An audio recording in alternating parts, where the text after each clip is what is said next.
Abinnatii fi Kariim nutti halkanaa jedhanii kara manaa deemne naan jedhe. Feebanii waliin akka hin rafne yeroo himuuf akka malee aaree ofiifuu akka cufu na gorse. Ani garuu itti yaadee waan isheen natti himtu booda murteessa jedhe. Sa'aatii harmeen koo mana ciree ishee itti cuftuu waan gaheef akkuma baratame meeshaa isii qabadhee kara manaa deeme. Miikiinis kara mana isaa deeme. Yeroo naannoo keenya geennu Amriyyaan bishaan liitira 30 balbala irra keettee jookiidhaan bishaan waraabaa biqiltuu dhaabnee obaasaa jirti. Harmeen kootis akkuma baratame meeshaan irraa fuutee bishaan liitira 30 yeroo shamarri fuutu sitti haa dhagahamu. Bishaan jookiidhaan waraabii kenniif naan jette kama dhugaa aaree jira. Maal abbaa isiitiif dalagaa hin dandeenye dalaydi jedhe ajuuzaan tun. Osoma na dabbaruu ajaja harmee kootii fudhadhee Amriyyaa gargaaruuf gama balbala isaanii deemee jookiidhaan bishaan waraabee kenneef. Amriyyee bishaan boombaa hin qabdanii jedheen. Ni qabna garuu humni isaa waan xiqqaa ta'eef tubboodhaan asnaan dhaqqabu jedheeti naan jette. Anis keessa kootitti maal abbaa ishee dubbatte tun boombaa humna ittiin dabalamne qaban moo jedhe.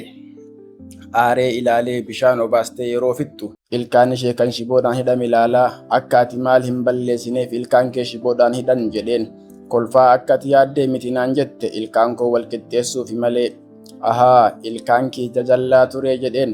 Amriyyaan jechoota ani fayyadamutti sodaa malee dubbachuu koo isii ajaa'ibsiiseen. Waan akka saniiti badadaaraa naan jette. Qumbaa kara manaa galchee anaa deemuuf jedhu Amriyyaan kolfaa quufaa wahiiti ati naan jette. Anis koflaa ilma haadha mana ciree qabduu waan ta'eef jedheen. Harmeen koo warra Amriyyaa waliin hedduu walii galanii jiran. Haati Amriyyaa durumaa'uu muudii bareedaa qabdi. Harmee koo waliin obboleeyyan addaan fagaatanii wal argan fakkaatan. Haa ta'u malee wal mari'atanii ati kara masjiidaa maaf hin deemni jechiisaan naan jedhan hedduu na dabbara. Guyyaa dilbataa hiriyyaan feeban tokko bilbiltee akka wal agarru na gaafatte. Akka wal agarru na gaafattee turte isheedhaan wal argii akkuma wal agarreen kaaffee tokko seennee teenni. Of beeksisuu eegalte maqaan koo Fiqir jedhama.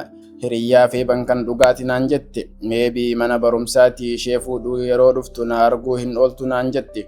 Dhugaa dubbachuudhaaf yeroo mana barumsaati feebaniin fuudhuu deemu yeroo hedduu argee ni jira garuu walitti hin dhiyaanne. Itti fuftee kan si barbaadeef guyyaa jimaataa waan feebanii waliin dubbattan natti himtee turte. Dhugaadhaanuu kan jaalattuun ta'e jettiin dubrummaa waan qabduuf bakka bareedaa irratti osoo gootanii jedhee si gaafachuuf naan jette.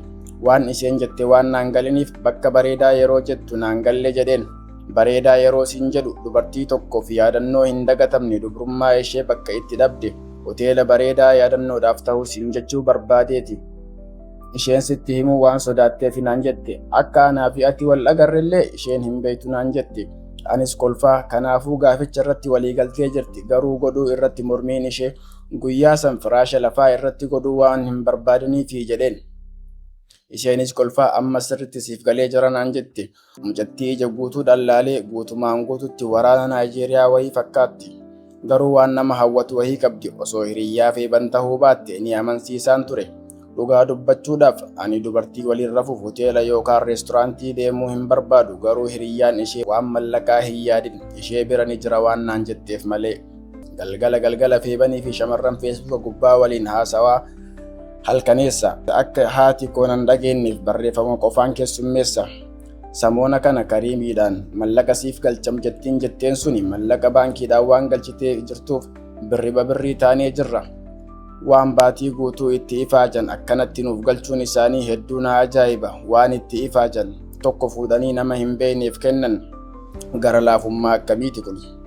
Halkan osoo taa'ee janajjanuu haati koo hirriba keessaa yeroo jeeqamtu dhagahee fiigee gara kutaa harmee kootii deemte. Maali haadha koo jedheen. Tiroo ishee yeroo tokko ni dhukkubaan ture ammas akka isa ta'e harka isheetiin natti himte. Akka mana yaalaa hin deemneef lafti halkanii harmee koo yeroo laalu akka hedduu dhukkubaanii jiru arge.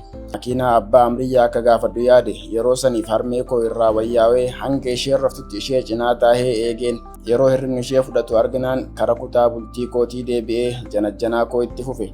Ganama akkuma baratameen yeroo harmeen koo mana keessaa shaagaltu dhagahee intaloon halkan dhukkube amma fayyite moo nama ajaa'iba. Buddeena rabbii itti farade kana baadhee kara mana nyaataas geesse. Miikii waliin kara mana barumsaa deemuuf wal agarree miikiin akkuma wal agarreen kolfaa harda biiroon kiyyaa fi kaheelani namni tokko akka safara san hin dhufne naan jedhe. Na dursee amansiisuun isaa na ajaa'ibe. Har'a heelanii waliin rafuu isaati. Waa'ee tiyyaa yeroo itti himu baasii isiitiin yoo ta'e hoteelaa miti beeta mangistii yoo ta'e iyyuu maaltu siin gahe naan jedhe. Ganama Kariimii fi Abinnatii waliin taanee akkaataa mala baafanneen barumsa kennaa adabnee Miikii fi Heelan hanga dhufanitti biiroo kireeffanne qulqulleessinee eeyneen yeroo sa'aatii 5 ta'u Miikiin Heelaniin bakka nagahaa wayiitti nyaata affeere natti fakkaatee dhufan. Heelan mucattii mana barumsaa kennaa waan taateef hundi kennaa sirritti beeknan gabaabduu magaalaa isiiti. Akkuma dhufaniin nagaa jenneenii mana gannee baane. Koflaa yeroo bahu Miikiidhaan gurra isaatti gadi jedhee jabaadhu kaabboo waan takkaa hin argin argi jedheen. Innis koflaa gadi na darbee balbala natti cufate. Nu akkuma nurraa bareedetti mana poolii deemnee taphannee baane. Booda Miikii fa'aan akka addaan baane sa'aatii 4 booda natti fakkaata. Miikiin natti bilbilee kolfaa wayyee kabajamoo jedheen eessa jirtan koottaa naan jedhe. Abinnatii fi Kariimii waliin taanee kara biiroo deebine. Yeroo seennu Heelan shurraabii Miikii uffattee taahaa jirti. Inni boodiidhaan taahaa jira. Manni keenya falmiin guddaan akka keessatti gaggeeffamaa ture ni beeksisa. Ansoolaan Kariim manaa fide hedduu akka dararame ni mul'ata.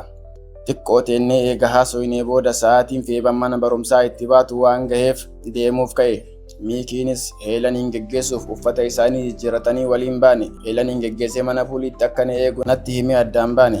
Kanama ajaa'ibu garuu Heelan dubrummaa hin qabdu. Miikii dura dhiira biraa waliin jaalala keessa turte.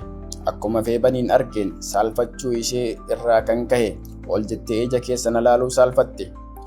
Akkanatti fakkaatutti hiriyyaan ishee itti himte natti fakkaate.